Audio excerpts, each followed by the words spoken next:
Welcome back to the Table Games Network. I'm Ginger Joey. And I'm scaredy Corey. Scaredy Corey? Yeah, scaredy Corey. What are you scared I, of?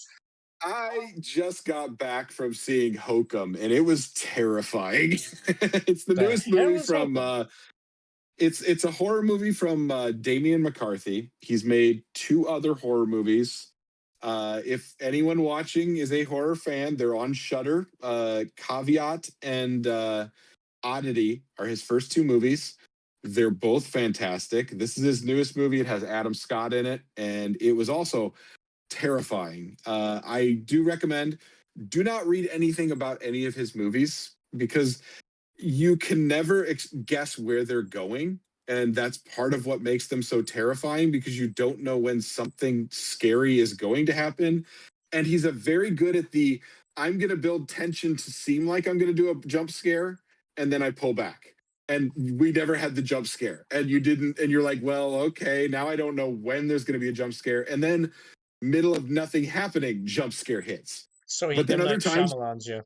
yeah, but then other times he builds into it and does have the jump scare. So you just never know when he's going to hit you with a jump scare or not. And he's good at not overdoing it. So it makes you tense through the whole movie because you're like, I don't know when something horrifying is going to happen.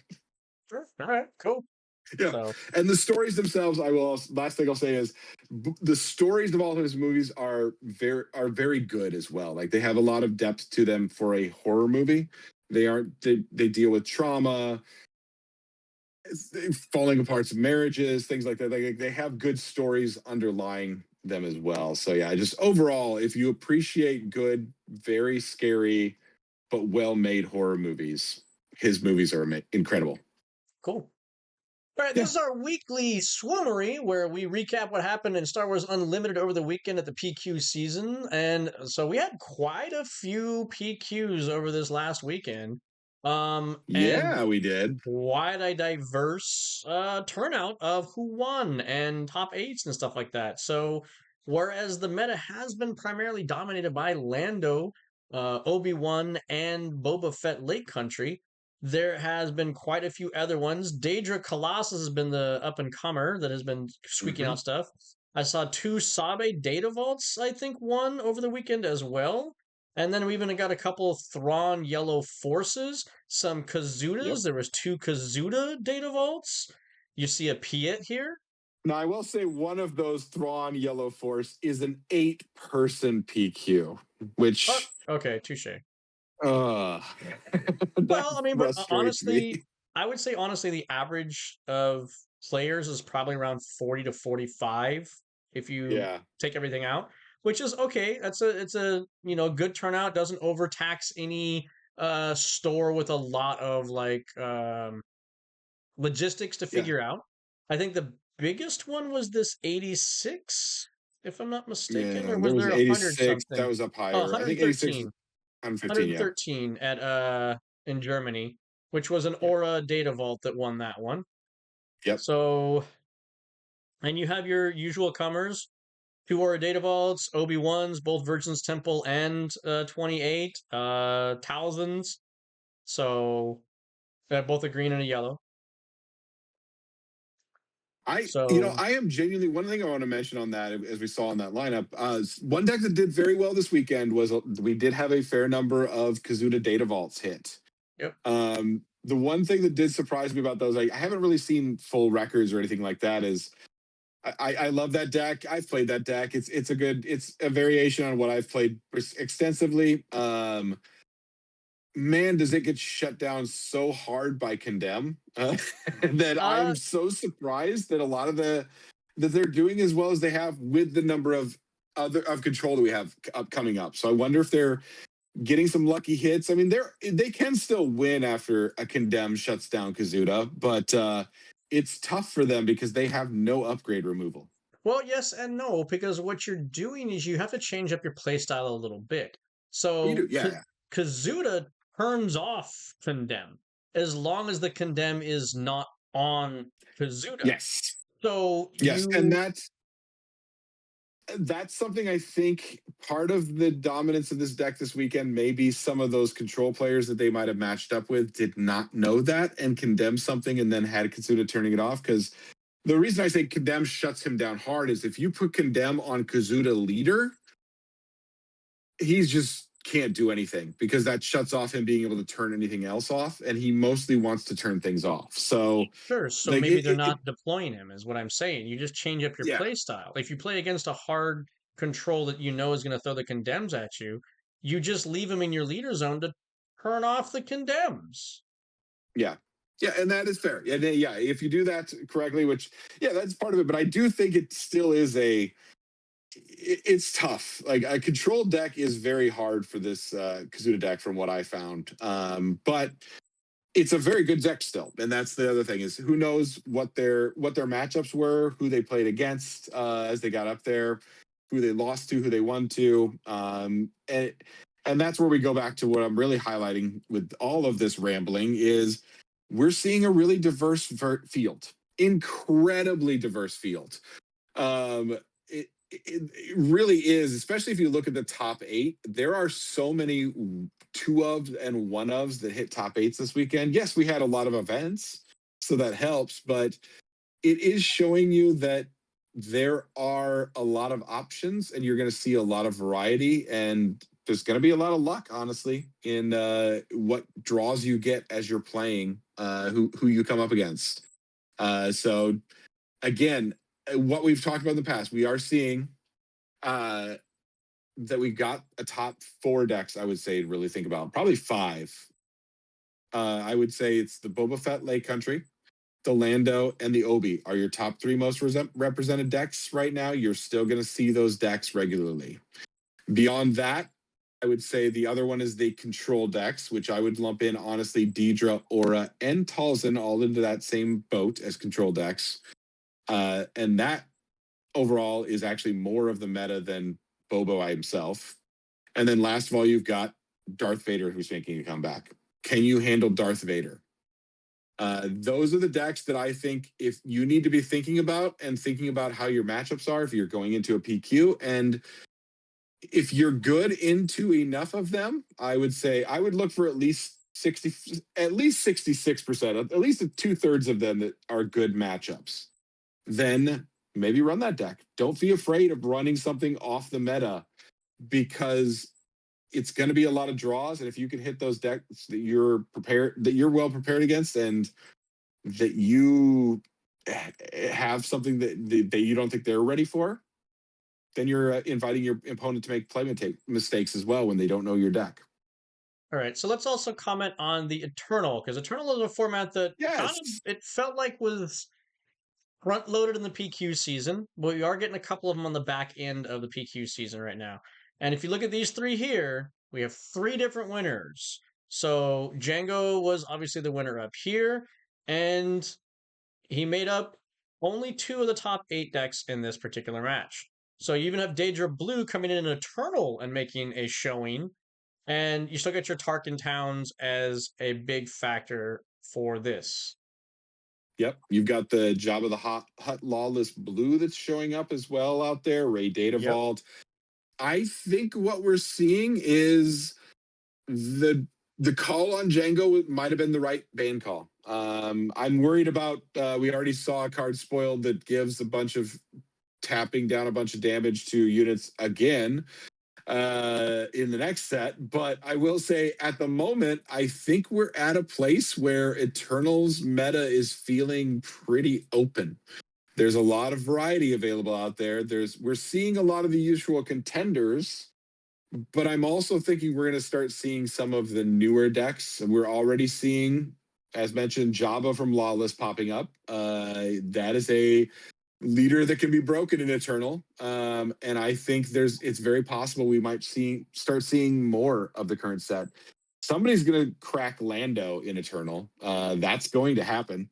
So things like that are probably coming. I still think Agent Kalis is the one I think is going to probably be a very good deck, and I'm messing with now. So I'm liking what I'm seeing from Eternal, and I'm looking forward to seeing how it plays out post Galactics. So one thing that I can't remember if was available or not, whether the Twin Suns cards were active this week or they have to wait one more week. No, I do not believe they were active yet. So yeah, we are waiting to see that effect. That is the one thing that may discourage me from wanting to play I Eternal because I thought it was do only a not like. 1 week delay, so I thought they would have been active. Maybe I cannot remember if it is or not. I wasn't tracking that because we don't have any major Eternal events happening here anytime soon. Right. And the other format is the limited format. And we are going to Yeah, touch base on this because we had a Portland limited qualifier. And so we both competed in that one here at Red Castle Games. And yeah. Let's highlight here because Joey was able to take fourth place of the top four. So got to the draft phase, had a decent deck, but just yeah, I got hit with some of the other folks in the drafts. Really got some strong decks. They were brutal. So it just the way the draft goes sometimes. But Joey just rocked it. Fantastic work, I will say on my side. I got a rough pool and some tough draws. Got 3 wins, but one of those was a bye. So it is the luck of sealed sometimes that sometimes you just get a crappy pool. It just had nothing there. So, but Joe, I you want think to talk about your experience? I was gonna say I think you hit the head on the nail with luck because I think I just had a lot of luck on my side at this limited. To be perfectly honest, I wasn't super confident in my sealed pool.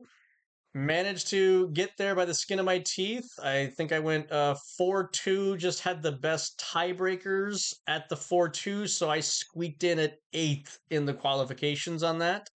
Mm-hmm. And as you can see from this top eight, we have a who's who a bit of players because Carson is one of the better players and one of the most higher point earning players in the Pacific Northwest.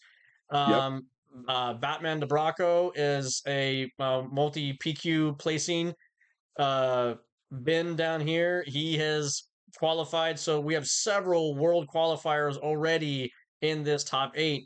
Pibitron Graham is a very well-known sealed player in this area as well. So Yep. this He's very this good. was a pretty And stacked top well, eight, honestly. I want to highlight Galen as well. Oh Galen is a yeah, very good player. Also, like I yes. love Galen to death. They were hoping this would be the time Galen finally gets his invite because he is a very skilled player and has just been always on the bubble a lot, which does happen sometimes for people. Yeah, my two losses in sealed were to Galen and to Batman. So Yeah, Galen was the one that like his defeat of me guaranteed his top eight spot and then put me on that cusp bubble of do I get in? We were pretty sure it was gonna happen even if I lost, but no guarantees because the tiebreaker system is the tiebreaker system and yep, you never know what's gonna happen. I gotta say, shout out definitely to my round two opponent Philip, which that game was filmed. I was on the stream for that one. He yeah. I came got to up do to commentary me. as well, which was fun. Yeah, he came up to me after round six was done, and he said, "Hey man, I got there for you. I pulled a 4-2 record as well, so hopefully that Nice. gets you in." And the fact that he recognized that, I super appreciated because a Yeah, lot of our standings with the tiebreakers is completely contingent on our opponents' win loss records as they yep, continue to play in the tournament. So if somebody goes 0-2 drop, it screws your tiebreaker records of you going forward, even if you excel in the rest of your matches, kind of thing, as a winning record. You might be on the bottom end of the tiebreakers because your opponent was dropped out. So the fact that he yeah, stuck it out, played through the entire thing, and just did his best, I greatly appreciate because yeah, that helped me tremendously in getting those tiebreakers that I needed. So thank you very much, Philip, and all of my opponents that actually played out the entire 6 rounds and just win or loss. The fact that you kept playing, I appreciate. So thank you very much. So yeah. Philip's a great guy, just all around. yeah.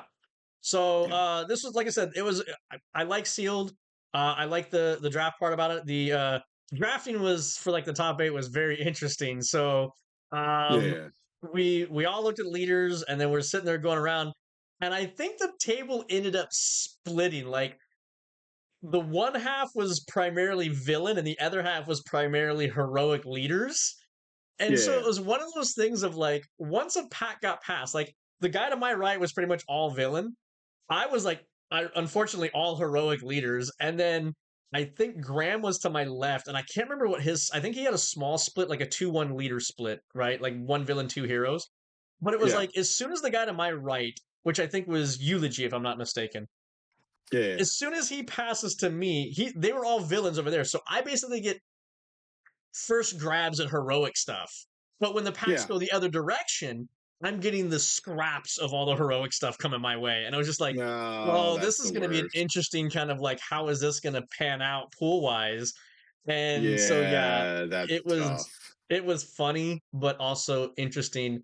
I managed to pull together a green yellow. I started Yeah. by the leaders that I had was Han Solo, Hera, and Enfys Nest. Yeah. And I was like, okay, I'll see what on attack stuff comes, but Enfys Nest is pretty hard to really make happen unless you just get banger after banger thing to happen. Hera's a Yeah. nice like fallback option, but I was gonna try to lean into Han because if I could spike like a mastery or something else like that, then that Saboteur can help take me to the game. And I was starting to just draft a lot of Saboteur stuff. And Oh I yeah. That's decided to tough. go the yellow green route to try to get as many credit generation stuff to try to utilize Han's ping ability as much as possible. But the Mhm. irony is, in the back of my head, I could always just pivot to Hera if I had to. Yeah. Yeah, that works. Yeah, and so pack one, pick one for me was a hard choice because it was a Luke Skywalker, which Oof. is yellow red, or a Yeah. Kanan. Oh, And that's tough. Kanan is usually like a you must pick this, but I feel like Kanan is very polarizing. Either it's an amazing blow out your opponent play to bounce something back to their hand, or you Yeah. just don't get enough value out of it when you're going to play it. It's very much a feast or famine play from him.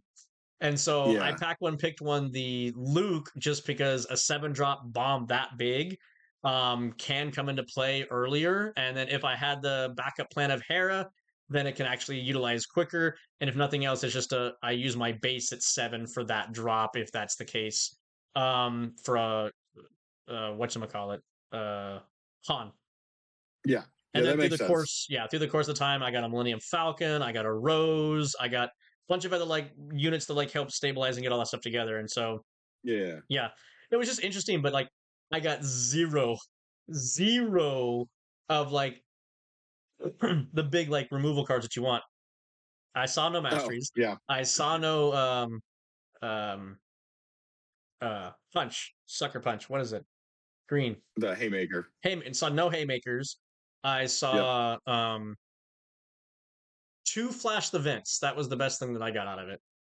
Yeah. It's just those are good. It's not well, it fit the game plan of I'm gonna have my saboteur guys and I'm just gonna try to rush you down. So it fit into Yeah. that motif. And then I had one commence the festivities. That was like the only like real things that I got that were events. Everything else was just Yeah. units, and I was just gonna flood the board with units as much as I possibly could. Yep. So yeah, but you can Yeah. see the top 8 matches. Thanks to Unlimited Power, D Rod was there after doing a stream Yeah. in Bellevue or Bellingham. Were they Bellingham or Bellevue? No, It was it Bellevue. was Bothell. It was Bothell. It Bothell. was a B. Yeah.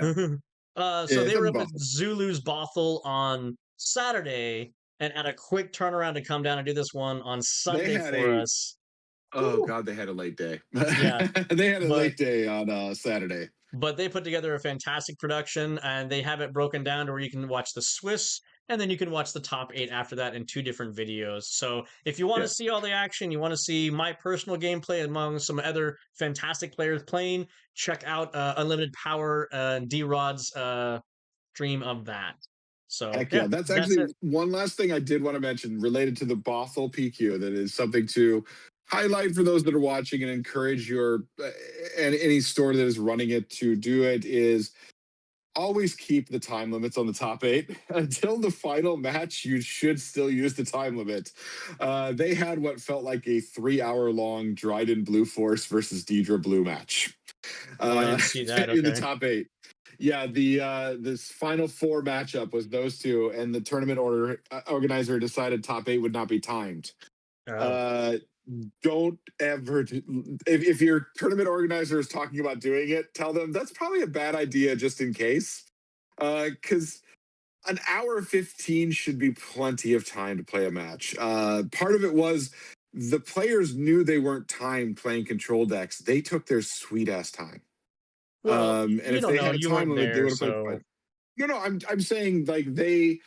I saw in the final game when they had everybody else kind of pushing them, guys. We really need you to wrap this game up. They played much faster. So if they'd yeah. been under a time limit, they would have played faster before. So like don't allow control players all the time in the world because those can drag out too much. And top eight does have tiebreaker rules. So, I Yes. mean, there is things that are meant to be in place to act as a tiebreaker if they go to time. And if you are building a deck that does tend to push the time limits, understand and know what those penalties are or those Mhm. situations require if you do go to time. I believe it is damage done to the base, Yes, damage done to base is, I believe, correct as well. which is the reason Um, why is to prevent like late country decks. Oh, you're always going to run the high health bases just because that way you have a bigger margin of error if you're wrong. But yeah, that's why it's damage done, not damage remaining. yeah. Yeah, damage done to base. So yeah, do be thinking about that at all times. Again, yeah, control is reasonable in the current meta, but I do not recommend ever picking up a control deck if you have not played it extensively because they are challenging decks. They have a lot of things you need to know lines for and think through. And you will go to time a lot when you first start playing a control deck. So if you're an experienced player, now might be the time to hop back into a control deck. Honestly, my deck that I'm kicking to the PQ next weekend is kind of control-y. Although it's not ever going to stall out the game to that point. It's never going to time. But yeah, do be considerate of the time limits. And yeah, as I said, if your tournament organizer is thinking about not doing a time limit, tell them that's a bad idea because we just watched an exhausted stream last night. They were good games. Don't get me wrong; they were very good players. The games were great, but they were too long. So, jumping over to SWU metastats, we can see kind of a breakdown of what the top eight decks looked like. I see a lot of pie pieces. Yes, It's not dominant by any one thing, which is good to see. yes, yeah. We're seeing a lot of variety. Again, this is where I'm not going to go into it in depth again, but look at those top 4, 5-ish decks. Look at what your matchups are into it. If you want to play something really weird, maybe try it if you are good into 3 of those 4. Might not be a bad idea because you're gonna see a lot of variety as well, and those are gonna be toss-ups. Honestly, if it's a good matchup or a bad matchup, you can't prep for all these. But do try to look through these decks, have an idea of what tricks might this deck be using. Like, oh, there is a what just pulling up one to think about. Like right now, I see a Director Krennic Blue. What is he playing top end? Take a look at that deck. Like, look at the top eights and see what people are running and see if it's something you might need to think about. This might pop in my view and make sure I'm aware of it. Anyway, rambling. Back to Joey. Well, so that's a quick, dirty, easy, and cheap SWU summary for it. SWU summary, SWUmary. Yeah, SWUmary. SWUmary. Yeah, so So exciting for us, worth mentioning. Next week is our PQ. So we're hyped for our actual premiere PQ. yeah, so that'll Joey's happen gonna at Guardian Games in Portland, Oregon. So yeah, I believe a couple people have even just signed up recently for it. So there might even yeah, still be some spots left. might be Typically some slots this, still. yeah, typically this one hits that 128 player cap. So Yep. this is going to be a big one. The Pacific Northwest is probably one of the bigger ones that we actually encounter out here in Portland. So Yep. And hey, don't worry if you haven't decided on a deck yet. Joey hasn't either. So you're all set. But I never do until like the night Ugh. before, anyways, so And it's but fine. again, think of how much better you could do if you prep more ahead of time. But think of how much more glorious it is that I did it the night before. That's one way to look at it, yes. That's what happened at the Galactics last year. It did, but could have done better even. But anyway, Nah. yeah, it was good.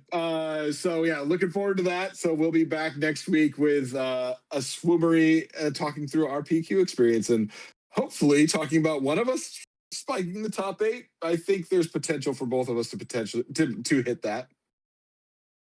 Yes. I can get a top 4 finish again. That will Yep. qualify me for Galactics. Perfect. So yeah, we want to get you a top 4 if possible. I have to get a win to get Galactics. I haven't got any top 8s yet, so that I'm probably not touching that. But it's possible. I feel good enough about my deck that if with the right matchups, I could get there. Well, that's the way the cookie crumbles. Have some Yep. luck, get some matchups, and Bob's your uncle. If not, if you do tune into the stream, if either Joey or I do poorly, we'll probably be doing commentary afterwards when we drop Most out. likely. Most likely. Yeah. So yeah, do tune into the stream. I know David with the unlimited power is going to be streaming once again, so it should be a great time next Saturday. Absolutely. Until then, we'll see you next time. Thanks, everybody.